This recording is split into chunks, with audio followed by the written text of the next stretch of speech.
Você que, seja como proprietário, seja como inquilino, lida com contrato de locação de imóvel e precisa se preocupar com a garantia do contrato, sabe quais são os tipos de garantia existentes? Vou falar disso.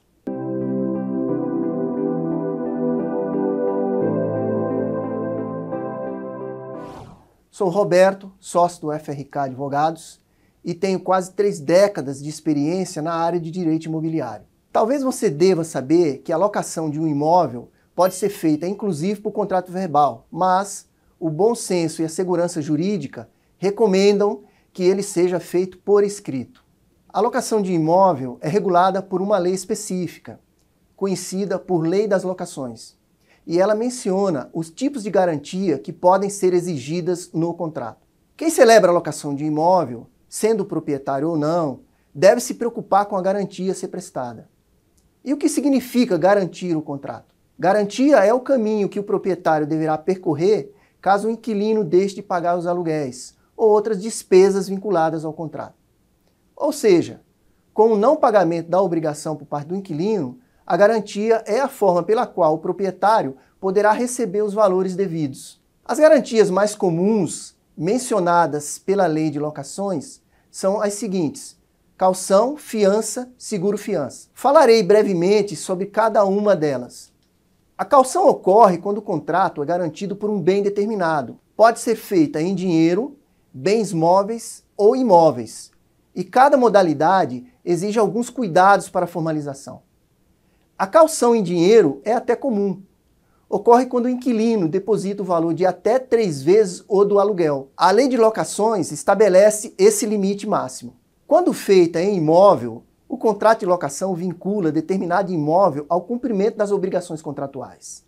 Ou seja, havendo débito pendente e não pago, o locador poderá transformar em dinheiro o imóvel calcionado que, diga-se de passagem, nem precisa ser de propriedade do inquilino.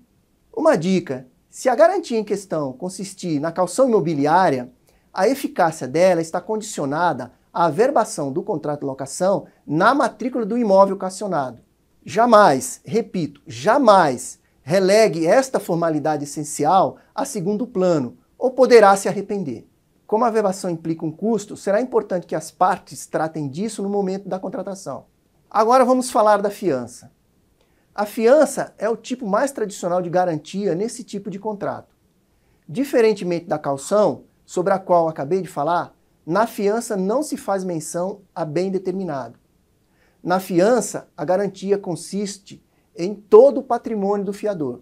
Portanto, para que a fiança seja eficaz, não adianta ter como fiador alguém sem posses. O que isso significa?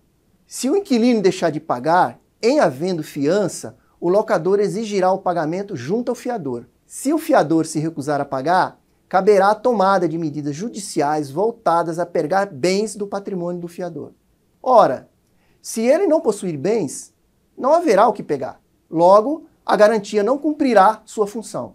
É por essa razão que os locadores, para avaliar se aceitam ou não determinado fiador, exigem a comprovação da propriedade de bens, especialmente imóveis. Mas atenção! A lei prevê que, se o fiador for casado, para ter validade, a fiança precisa ser dada pelo casal. Se apenas um assinar, ela não produzirá efeitos. E como ter certeza do estado civil do fiador? Você pode até confiar na declaração feita por ele, mas, a rigor, a comprovação deve ser feita por meio da apresentação de certidões atualizadas. Bom, agora vou falar sobre o seguro-fiança. O seguro-fiança é semelhante à fiança, com algumas diferenças importantes, seja para o locador, seja para o inquilino. Diferentemente da fiança, aqui a garantia é dada por uma seguradora, ou seja, uma empresa especializada. Para o locador, a vantagem é que ele não precisará se preocupar com o esvaziamento do patrimônio do garantidor. Em outras palavras, na fiança prestada por pessoas físicas, o locador confere a existência do patrimônio no momento de firmar o contrato, mas dificilmente acompanha essa situação ao longo dos anos. Isso ganha importância em contratos de alto valor ou que se prolongam por muito tempo. Se por um lado o seguro-fiança traz tranquilidade para o locador, por outro lado ele costuma ser bastante oneroso para o inquilino, já que a seguradora cobrará um valor que costuma ser alto e deve ser renovado anualmente. Quando se trata de fiança, Uma dica para os locadores: cuidado com os chamados fiadores profissionais. São pessoas que recebem dinheiro do inquilino para figurarem como fiadores e estão preparadas para não responderem por eventuais dívidas no momento em que forem acionados. Como vimos, há várias modalidades de garantia e cada uma delas envolve detalhes técnicos importantes. Qual seria a melhor modalidade? Depende das circunstâncias do caso concreto. Uma garantia pode funcionar muito bem para determinadas partes e não ser a mais adequada para outras. Por isso, é fundamental contar com o auxílio de um advogado especializado para cuidar da qualidade técnica do contrato e evitar surpresas. Quer um exemplo de erro comum? Canso de analisar contratos de locação em que o proprietário do imóvel, para se sentir mais seguro, acaba constituindo mais de uma garantia. Você sabia que isso gera nulidade da garantia? Pois é, isso será tema de outro vídeo. Finalizamos por aqui. Agradeço a você pela sua atenção. Se gostou do vídeo, deixe o seu like, acesse as nossas redes sociais e as indique a outros.